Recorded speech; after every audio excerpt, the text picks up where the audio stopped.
Oh man, here we go. All right. I am back with another episode of Tread Talk, and as you guys can tell, right now I am literally all alone, and that is completely on purpose.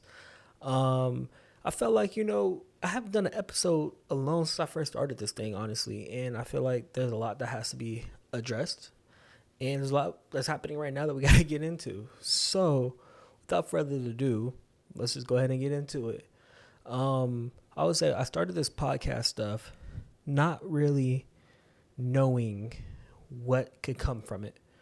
I didn't expect for it to be some type of brand deals. I didn't expect for the page to even grow to the point where it is even now. And it's still relatively small, but the community is there. You know what I'm saying? And I didn't expect for the clips to go viral. I didn't expect to have co-hosts, guests, all this stuff. Like, I honestly created Tread Talk with the idea of it being an outlet for me.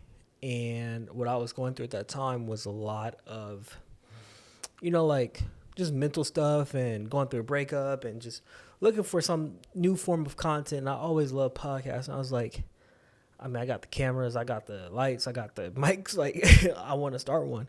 And so that's what I did. And with that being said, then came guests, then came co-hosts, then came brands. And it was all a lot for me because it was something that was, everybody's looking at it like, oh, is this. And I'm like looking at it like, yo, like I personally didn't know how in it I was because I still have a life. I still have bills to pay. I still do video, full time. So the podcast to me was always something where it's like really chill, like daisical, not really looking for too much to come from it. And I think it got to the point where it was so much expectation where I just like I pulled the plug on everything.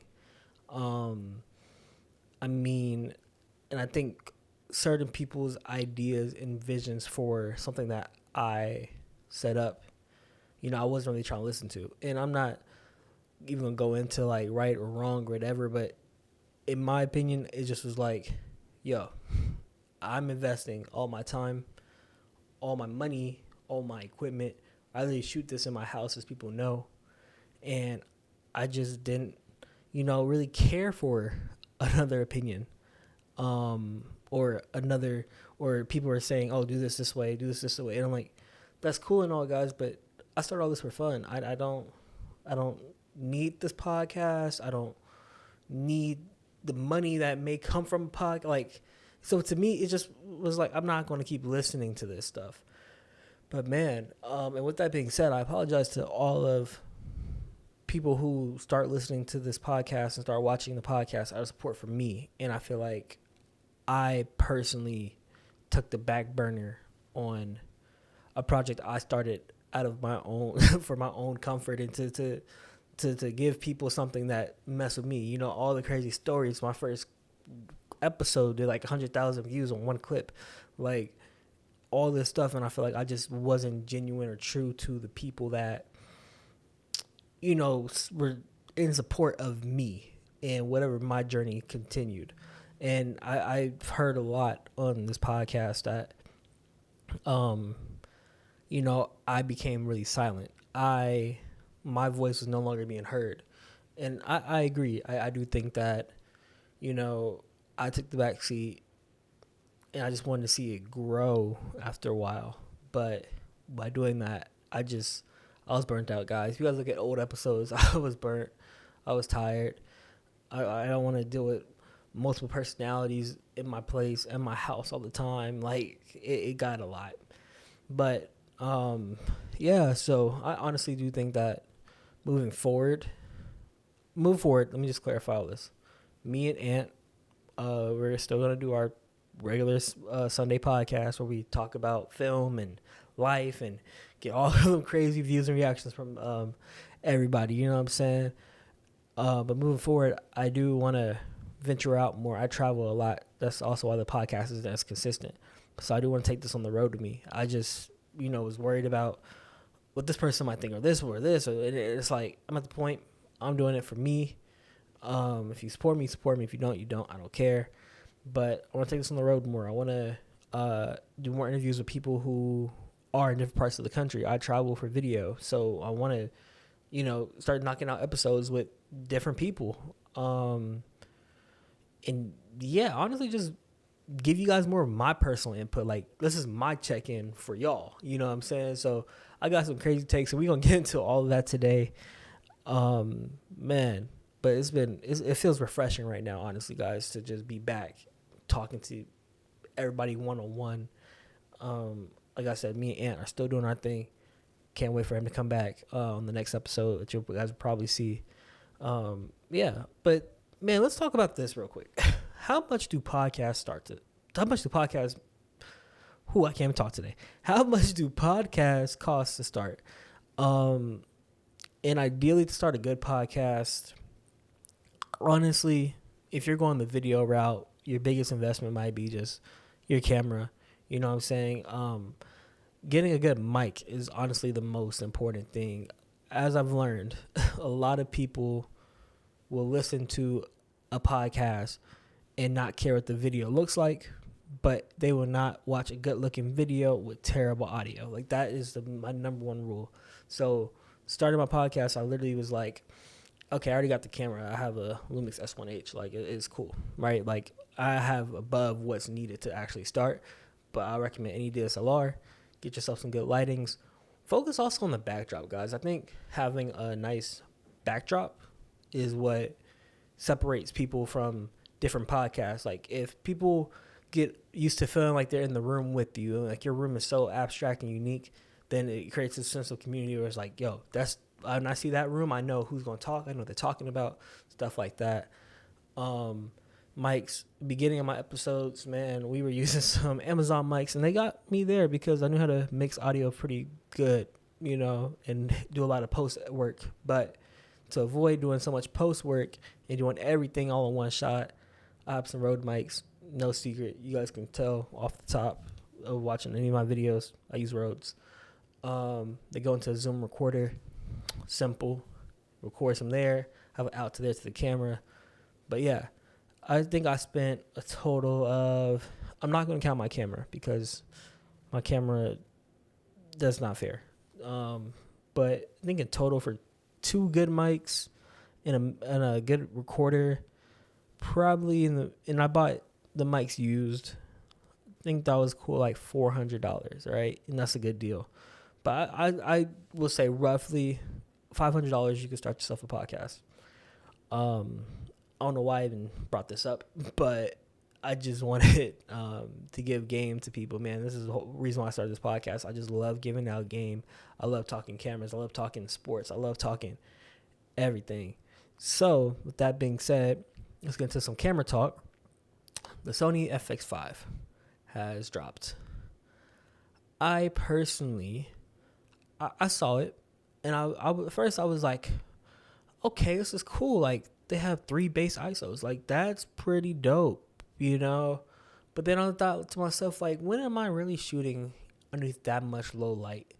And I'm also a big light guy, so I didn't see the point of having a super high base. You know what I'm saying? Like, it's cool, but I don't know. Like, I like the 32-bit float with the mic. I mean, with the, mic adapters and stuff like that. That's cool, too. But I just still don't feel like the FX5 is groundbreaking. It's not earth-shattering to me. It's not what it needs to be. Like one of my favorite things I think that a lot of people enjoy about the FX6 is internal NDs, global shutter. And so with the FX5, I think if I'm Sony, I'm trying to make the FX6 into the FX3 body. Everything that the FX6 can do, I need that in the FX5. You know what I'm saying? I know they have 16-bit raw recording where I was like, dude, that's dope. I would love to work with 16-bit. I got 12-bit. But at the same time, I'm like, do I want to deal with the editing aspect of that?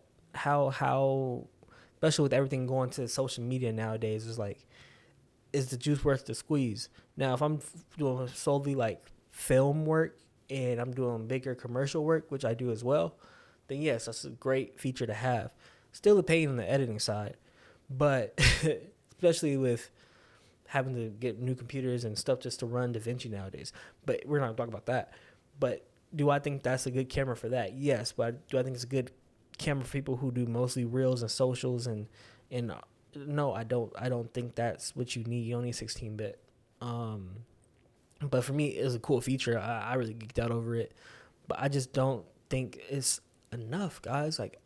Like for example, the Blackmagic 6K, it shoots, obviously 6K RAW, has internal NDs for the pocket, but what it lacks is just how much you have to rig it out, the battery life, things like that. You know what I'm saying? Like, that's what that camera lacks. The FX6 is great, but then again, the size of it is not as portable. It's not DSLR, So to get the best of like those two type of cameras, bring them in together. That's why I was hoping for the FX5, which is something a little bit more. It's basically like an FX3 Plus in my mind. And it's not enough. And the camera quality, the everything with that camera, I bet you is great, but I don't think it's earth shattering. Okay, I don't think it's what the mirrorless cameras need right now. Like, I don't think that's what the community needs. It's not enough. And I've been seeing a lot of people doing it, but nobody's saying what's so much different. Yeah, that's basically my rant, y'all, with this FX5. I'm not even going to really keep on entertaining it like this. It's for Panasonic Lumix. I got 6K open gate, global shutter. I'm pretty happy. I'm not gonna lie. That's just me. So, what's next? Sports. Yes. Man, LeBron James has gone to the Philadelphia 76ers. And honestly, when they narrowed down the options between 76ers, Heat, Cavs, or Golden State, I honestly thought, like, okay, he's going to Philadelphia. Why? The Heat, he's not going back to Heat culture. Him and Pat Riley are not going to see eye to eye, man. Like, I really wish they would. I'm a Heat fan. Before LeBron, after LeBron, I've been a Heat fan my whole life, okay? So, I didn't necessarily want him to come, only also because we just got Giannis. We have Bam. We need some guards. We need some guys who's going to shoot the ball. I saw today that Klay Thompson, he were looking to acquire Klay in a trade, probably towards like the middle of the season. I hope so. I wouldn't mind a Klay. DeMar DeRozan's still out there right now. I don't mind him. John Kaminga's still out there. Not a bad person to either play when Giannis and Bam get tired, or if you want to put him in the starting five, I'm not opposed to that either. That's for the Heat. So that eliminates the Heat. LeBron to the Warriors, I didn't see that happening, only because I felt like you're not going to join your enemy. And I hope maybe on his final goodbye year. But everybody expects him to go to Cleveland. Do I see him teaming up with Steph? No, I don't. That's the ultimate ring chase. But I'm not in the Golden State environment, unfortunately. What else was there? Oh, Cavs. I saw the Cavs. So I honestly thought it was going to be Cavs or 76ers.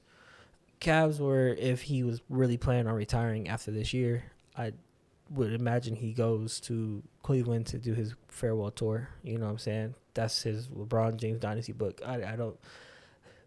To me right now, LeBron going to Philly is like MJ going to the Washington Wizards. You know what I'm saying? Like, it's just so random, unique, and it's like, okay, this could work, but you don't belong here. And that's how I feel about him in Philadelphia, where it's just like, that's so random. But they do have a young core. They have, Tyrese Maxey, VJ Edgecombe, Jaylen Brown, Joel Embiid, and then LeBron. Like, that's 5, right? And my problem with LeBron is I honestly feel like I hate how he did the Lakers. I'm not even a Laker fan, but I feel like he came in there. He got them 2020 ring, cool, whatever. But what he did for, like, their team, they had so much young talent before he came in there. And they literally blew up their team to bring him and his friends all along. We'll give you AD. maybe even Rondo for a minute. You know what I'm saying? We'll give you all these people, and it's kind of like, then what? You're not winning. You know, we give you the coach you want. You want JJ Redick to be the coach. Like, you got everything you wanted. Blew up this team. Got them one ring in 2020 during the pandemic. And now they're left with, I mean, they have Luka. They have Austin. They have Dalton.